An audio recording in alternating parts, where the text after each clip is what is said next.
story so far. Mass refers to how much stuff a thing contains. Weight refers to the rate at which that amount of stuff is being accelerated towards the Earth. In other words, weight is just another way of saying force of gravity. An object's mass never varies, but its weight can go up or down depending on the force of gravity acting on it in various parts of the universe. And now,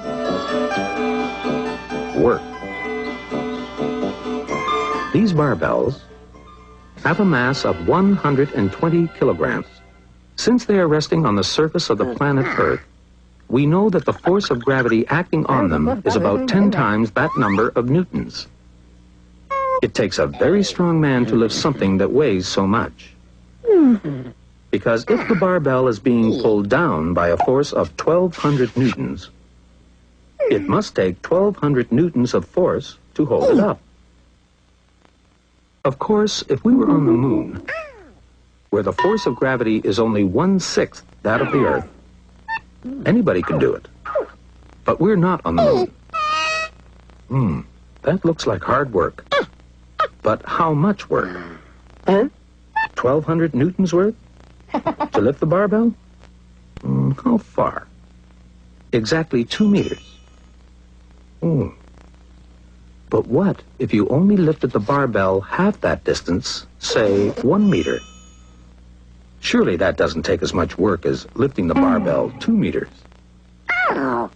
When you lift the barbell all the way up, you're doing 1,200 newtons times 2 meters worth of work.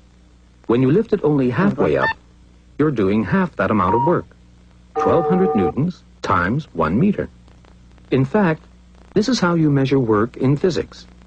Work equals force times distance. Here you're doing 1,200 newton meters of work. And here you're doing 2,400 newton meters of work. That's simple enough. But suppose that after the show, the strong man discovers that his car is stuck in the mud. He pushes it and pushes it, but it won't budge a millimeter.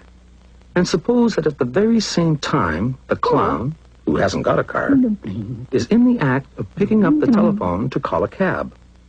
Which of them would you say is doing work at this particular moment? The strong man or the clown? The clown. Because work equals force times distance.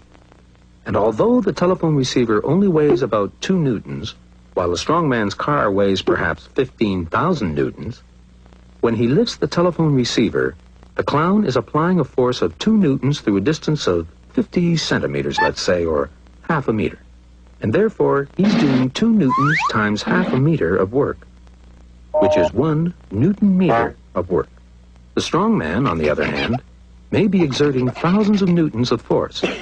But since the car's not moving, there's no distance involved, and the poor man isn't doing any work at all. A force of even thousands of newtons times 0 distance equals 0 work, whereas a force of only 2 newtons through a distance of only half a meter does equal some work, even if it's only 1 newton meter worth. But it's a bit awkward to keep on talking about newton meters of work. So physicists have borrowed the name of a famous British scientist, James Prescott Joule, as the measure of work. 1 joule is the amount of work done when 1 newton of force is applied through a distance of 1 meter. That's to say that 1 newton meter equals 1 joule, which can also be written like this. So the clown did 1 joule of work when he lifted the telephone receiver. And the strong man did 2,400 joules of work when he lifted the barbell. But of course, when he tries to move his car, it's a different story. He does 0 joules of work.